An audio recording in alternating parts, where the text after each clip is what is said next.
Olha, em primeiro lugar, não tem sentido a gente averiguar as causas de tentar averiguar as causas de alguma coisa, enquanto a gente não tem uma descrição completa da própria ação.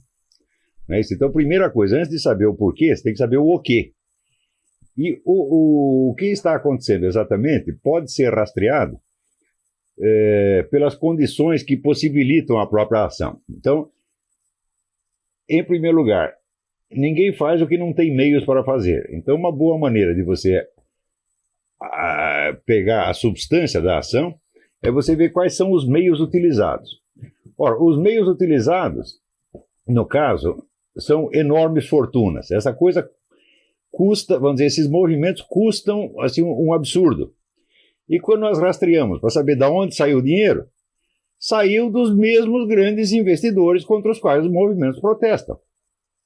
Portanto, isso aí, tudo o que está acontecendo, se explica pelo seguinte fator. Só age quem pode agir. Então, quem tem os meios de ação, quem consegue mobilizar esses meios de ação, né, e, em suma, de onde vem o dinheiro. Né? Aqui nos Estados Unidos, praticamente, este movimento é financiado inteiramente pelo George Soros, o qual é um parceiro do governo Obama. Então, é o seguinte, os agentes efetivos são o governo, por um lado, e George Soros, por outro. No que eles estão interessados? Estão interessados em aumentar tremendamente o poder do governo central. Curiosamente, você veja que esses meninos lá que estão ocupando lá do Occupy Wall Street, eles dizem que protestam contra Wall Street, portanto, contra a grande finança internacional, mas eles nada fazem contra a grande finança internacional. Eles se voltam contra, por exemplo, o Rupert Murdoch, o homem da Fox, que não é um financista, que não tem nada a ver com Wall Street. Ao passo que George Soros, que é a própria Wall Street encarnada, eles não fazem nada contra o cara. Então, você veja, já nos anos 30, houve um sujeito chamado Hermann Rauschning, que escreveu um livro muito significativo. Ele era um político, um militante do Partido Nazista, fez uma carreira dentro do Partido Nazista, chegou a ser governador de uma província, e quando ele entendeu como a coisa funcionava, ele ficou horrorizado, largou tudo, fugiu para a Inglaterra e escreveu 2 livros de diagnóstico do movimento nazista, que são obras-primas. E um deles chama-se Warning to the West, Advertência ao Ocidente. E ele dizia o seguinte, olha, o Estado moderno se tornou tão poderoso, a burocracia é tão complexa, que as revoluções populares se tornaram impossíveis. De agora em diante só ocorrerão revoluções por cima. Quer dizer, que é o próprio governo, a própria classe dominante que promove as revoluções quando interessa aumentar o seu poder. Olha, esse diagnóstico foi feito na década de 30 e desde então a coisa não só tem se confirmado, mas a situação se tornou ainda mais característica do modo como ele descrevia. Né? Então os governos hoje são muito mais poderosos. Você veja, hoje em dia você está conversando aqui, pode ter um sujeito do FBI que está gravando a sua conversa a 10 quilômetros de distância. Quer dizer, você não tem nem mais privacidade. Então, o Estado se tornou tão imensamente poderoso que só ele pode mobilizar massas para o que quer que seja. E é exatamente o que está acontecendo aqui. Quer dizer, o governo americano está instigando esses movimentos e, por outro lado, George Soros e outros financistas interessados em governo global também estão fazendo. Isso é mais uma operação para facilitar a formação do governo global. É somente isso. Não é nada mais. Agora, a verborreia anticapitalista, né, é só pretexto, quer dizer, um pretexto tradicional, repetido, mas dentro de uma situação que já não corresponde ao que eles estão aparentemente reivindicando. Não é isso?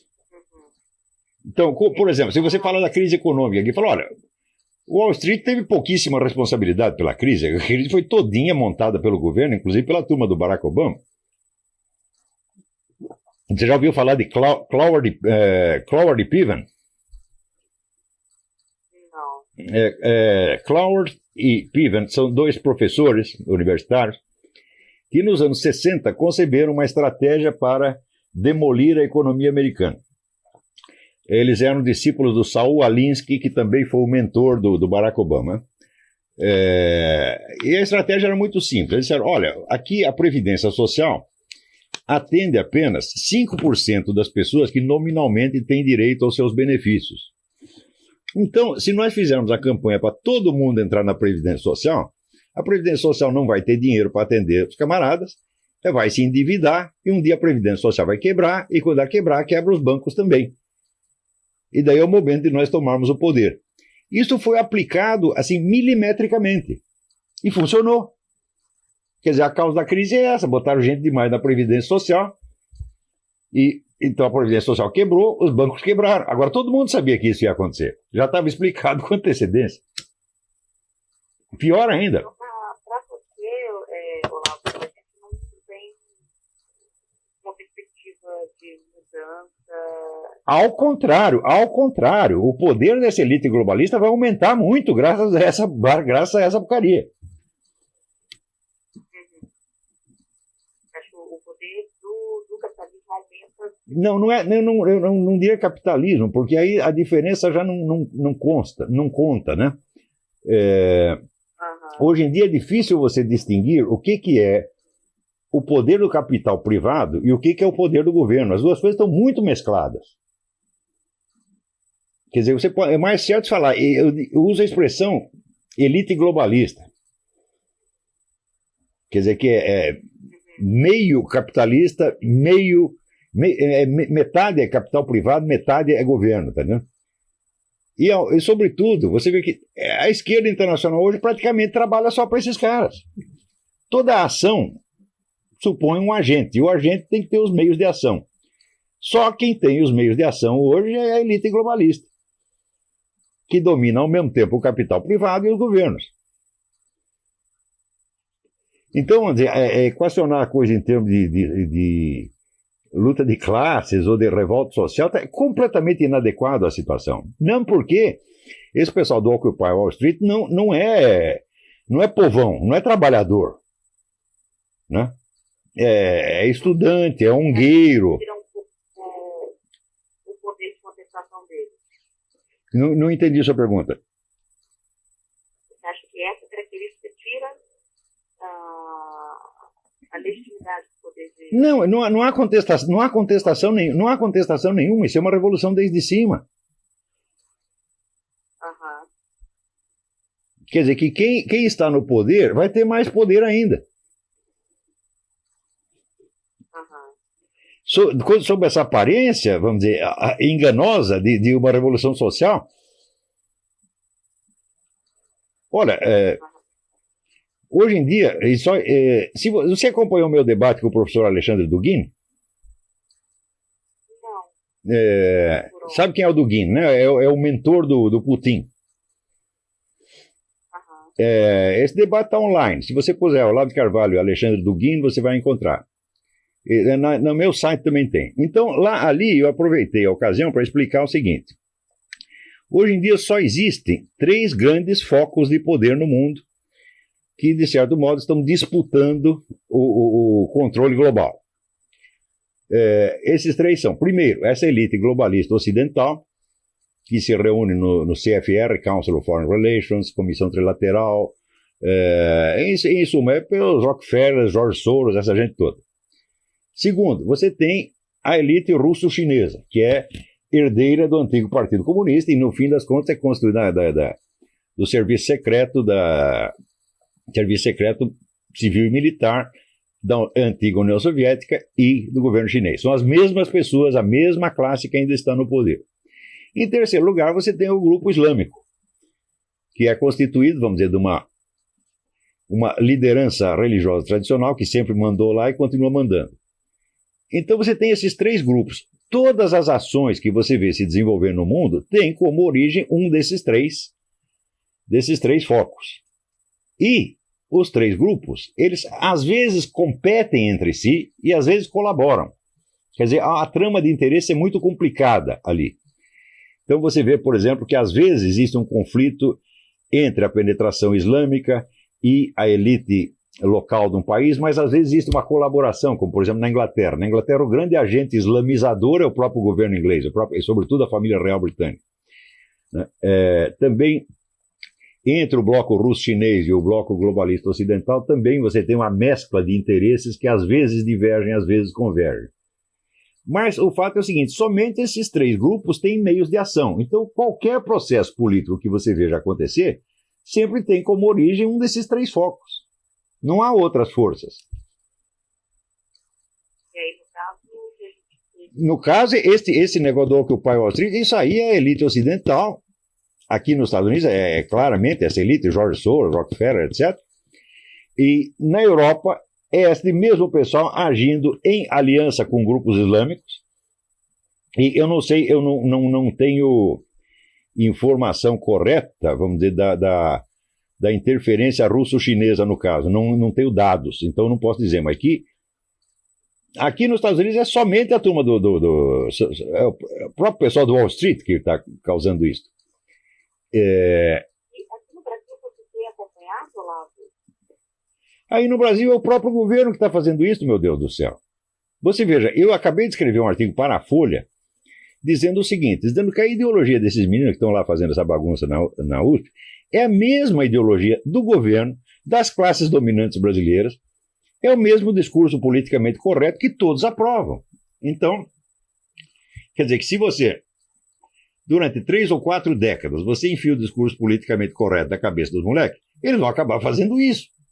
Agora, tem gente que instiga a coisa e depois, quando vê os efeitos, fica escandalizado e diz, são excessos, etc. Mas, olha, você falar de excessos é só uma crítica quantitativa, não toca na essência do problema. Né? A essência é que a ideologia politicamente correta penetrou profundamente, veio para ficar, e o resultado dela é uma espécie de revolução permanente. Agora, dentro de um estado de revolução permanente, só quem sobrevive são os grandes grupos econômicos que a financiam. Esses permanecem imunes. O resto cai tudo. Quer dizer, é o velho processo político que a gente observa. Assim, há 4 séculos você vê isso acontecendo no Ocidente. Os poderes intermediários são cada vez mais minados e o poder supremo fica cada vez mais poderoso com o auxílio da própria massa. Você vê, como se constituíram as grandes ditaduras do século XX? Com o auxílio da massa. Quer dizer que a massa tem sido sempre massa de manobra. E jamais ganha alguma coisa com isso. São somente, vamos dizer, somente o poder central e seus aliados é que ganham. Sempre foi assim, tem sido assim há 4 séculos e vai continuar sendo assim. Agora, a possibilidade de uma mudança nisso... A possibilidade de uma mudança nisso depende do seguinte, Raquel. É necessário que os intelectuais, que as pessoas de estudo, comecem a estudar seriamente a constituição do poder político na atualidade e entendam que ele não pode mais ser descrito nos termos de Karl Marx e outros autores de 1,5 século atrás. Nós temos uma situação completamente diferente hoje.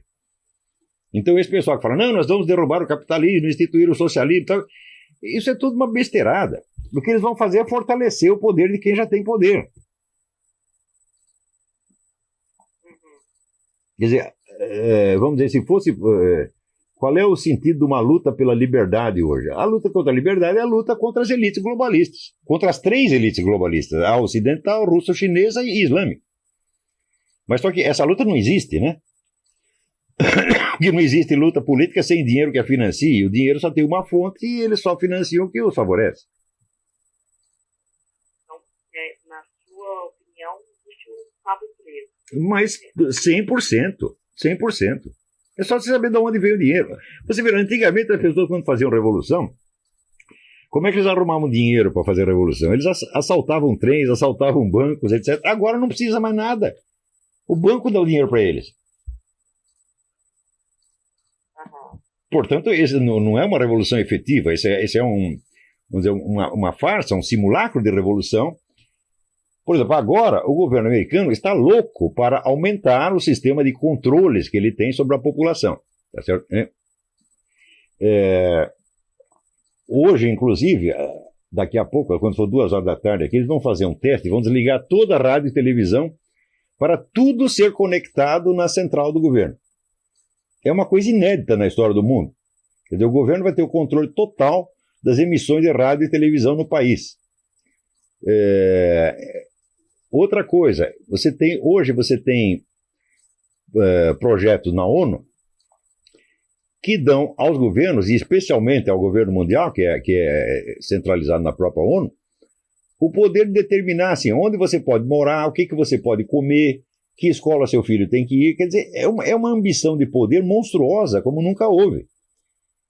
E esse pessoal está usando esses movimentos desse tipo para criar, vamos dizer, um simulacro de crise e justificar a adoção de medidas cada vez mais controladoras, cada vez mais centralizadoras. De modo que os governos ocidentais, daqui a pouco, vão estar competindo com a União Soviética, está entendendo? Hoje você tem, já nos Estados Unidos, você tem meios de controle social que os soviéticos nem tinham pensado. Agora, dos pontos comuns, né, dos diversos movimentos que têm surgido, é justo de democracia participativa, né? Mas, olha, a democracia participativa é a coisa mais totalitária que existe. A coisa mais fácil é você controlar uma democracia participativa. Você vê o experimento que houve no Rio Grande. Eles faziam lá, né, orçamento participativo. Quem controlava o orçamento participativo? O mesmo partido que estava no governo, que era o PT. E se você pega, vamos dizer, a participação espontânea, entre aspas, né, eu digo, bom, quem colhe os militantes para levar nas reuniões? Tem que ter uma organização que faça isso, né? Porque mobilização espontânea não existe. Toda mobilização implica, vamos dizer, uma organização. Então, só quem tem organização e recursos para fazer isso é quem já está no poder. Então, se você faz orçamento participativo, quem controla o orçamento participativo é o governo. Tem muito mais... Agora, se você tem um parlamento discutindo a coisa, no parlamento os deputados e senadores têm uma relativa liberdade e tem meios de ação próprios, que uma massa anônima, né, colhida para entrar na democracia participativa não tem. Então, democracia participativa é exatamente o contrário. É mais controle. E os organizadores da coisa sabem perfeitamente disso, ninguém é trouxa.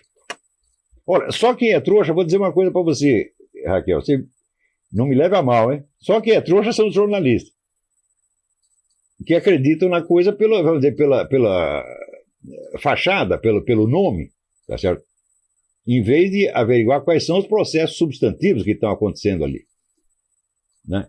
No Brasil, por exemplo, toda a nossa ciência social não passa da repetição de um discurso marxista, socialista de 50 anos atrás. Estou completamente deslocado da situação.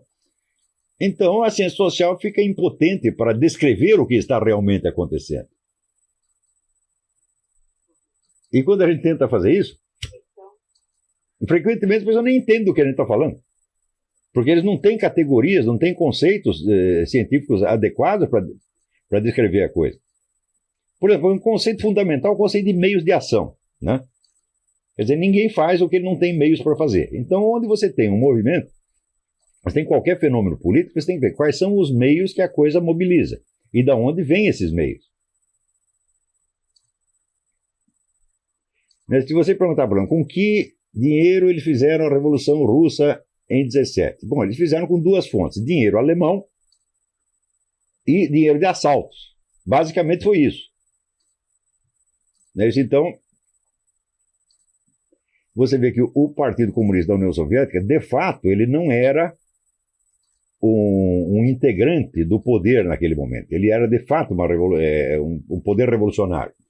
Porém, auxiliado por um poder do exterior, sem o qual não teria havido revolução. E no caso atual? Não, no caso atual, todos os recursos vêm de cima. Todos. Você vê aqui só quem tem. Sabe quem vive de contribuições populares aqui? A facção mais conservadora do Partido Republicano não tem financiamento de cima, é só pequenos contribuintes. Você averiguando, por exemplo, as fontes de contribuição partidária que tem aqui, vamos dizer, isso é um dado fundamental da história. Você vê que toda a esquerda americana recebe financiamento do alto.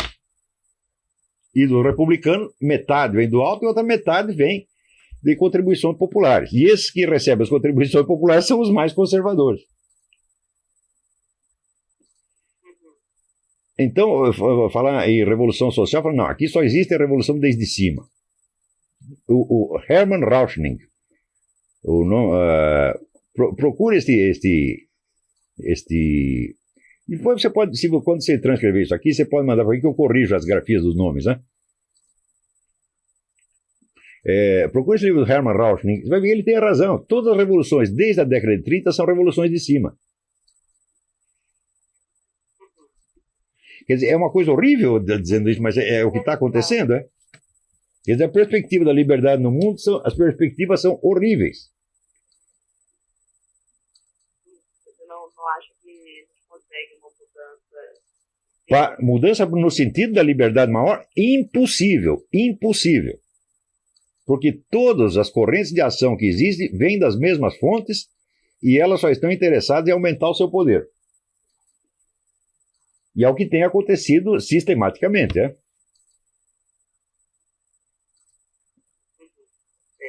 Você veja uma coisa, veja o que aconteceu no Brasil. Você veja, o capital internacional, com essa ascensão da esquerda ao poder no Brasil, o capitalismo internacional perdeu alguma coisa ou ganhou? Ganhou. Continuou na mesma. Ganhou, mas foi ele mesmo que financiou isso aí. Meu Deus do céu.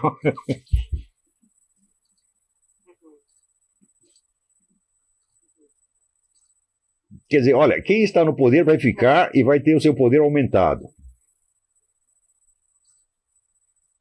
Agora, aqui nos Estados Unidos, a verdadeira disputa é entre essa elite globalista e o pessoal islâmico. Aqui também tem dinheiro a rodo e que, eu acho que metade dos políticos hoje são comprados por dinheiro árabe. Né?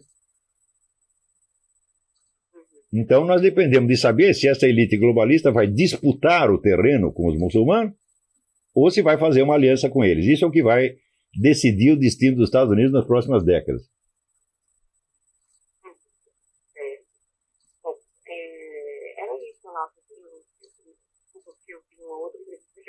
Espero que tenha esclarecido alguma coisa.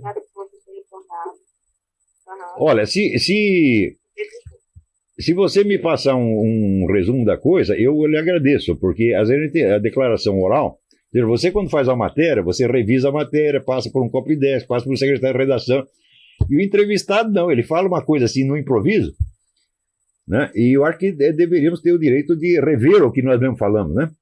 Então, se eu puder me corrigir, eu te agradeço. Não, certo.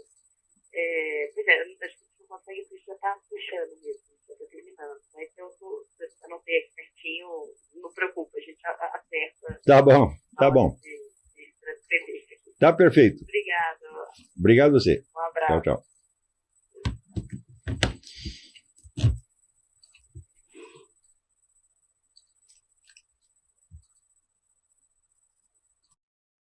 Foi somente a partir dos anos 50 e 60, com a ideologia da nova era, que a saúde passou a ser alegada como elemento moral. Então, como não havia mais a referência, vamos dizer, à moral divina, transcendente, então começa-se a procurar, vamos dizer, o guiamento moral na esfera imanente, na natureza. Então, surge nos anos 60, surge uma bibliografia imensa, imensa, sobre a harmonia com a natureza. E se dissemina uma noção ética de que as pessoas boas, as pessoas que estão de acordo, né, com vamos dizer, a harmonia cósmica, serão pessoas saudáveis e felizes. E as outras serão infelizes. Então a doença passa a ser usada como um argumento contra a moralidade da pessoa. Né? Se o indivíduo está doente, é porque ele está contra a harmonia cósmica e, portanto, alguma coisa de errado ele está fazendo. Eu não sei se vocês que são mais jovens, se vocês têm informação disso, mas nos anos 60 e 70, a bibliografia sobre isso é imensa. Vamos dizer, toda esta área que nós chamamos de medicina alternativa, é em grande parte baseada nesse princípio.